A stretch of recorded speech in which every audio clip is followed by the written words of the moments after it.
Good morning, everyone, and greetings to you all on this rather overcast Wednesday for our midweek meditation. It appears like we're going to get a little bit of rain to water our trees and our flowers today. I'd like to share with you some thoughts from a couple of scriptures on this Wednesday, July 8th. The first comes from the book of Leviticus, chapter 25, verses 8 through 12. It's titled, The Year of Jubilee. You shall count off 7 weeks of years, 7 times 7 years, so that the period of 7 weeks of years gives 49 years.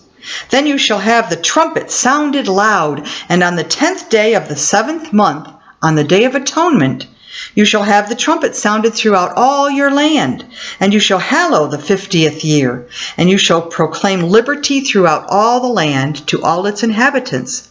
It shall be a jubilee for you. You shall return every one of you to your property, and every one to your family.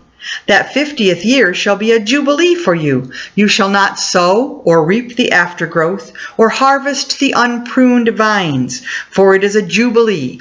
It shall be holy to you. You shall eat only what the field itself produces. And then moving to the New Testament, these words from the Gospel of Luke, chapter 4, beginning with verse 18. These are the words of Jesus at the beginning of his Galilean ministry. The Spirit of the Lord is upon me, because he has anointed me to bring good news to the poor. He has sent me to proclaim release to the captives and recovery of sight to the blind, to let the oppressed go free, to proclaim the year of the Lord's favor.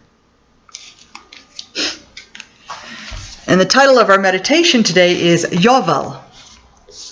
The teacher led me up a hill in the middle of a plain.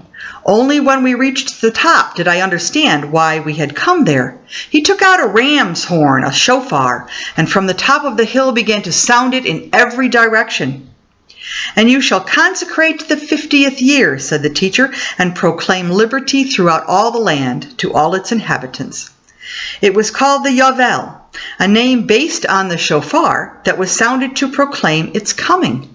In the year of Yovel, slaves and prisoners were set free, and God had decreed, each of you shall return to his possession, and each of you shall return to his family. So the Yovel was also the year of restoration. If you had lost your land, your inheritance, your ancestral possession, then in the year of the Yovel you would go home.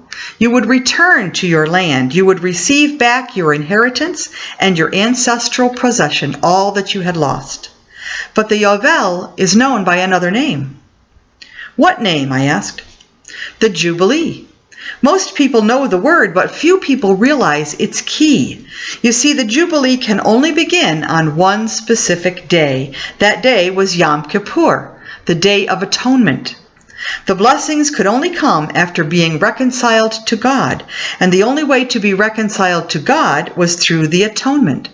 So apart from Yom Kippur, there can be no Jubilee, no release, no freedom, and no restoration. And what is the atonement? Oh, I said, the sacrifice of Messiah. And here's the key, he went on. Yom Kippur brings the Yovel. The atonement brings the Jubilee.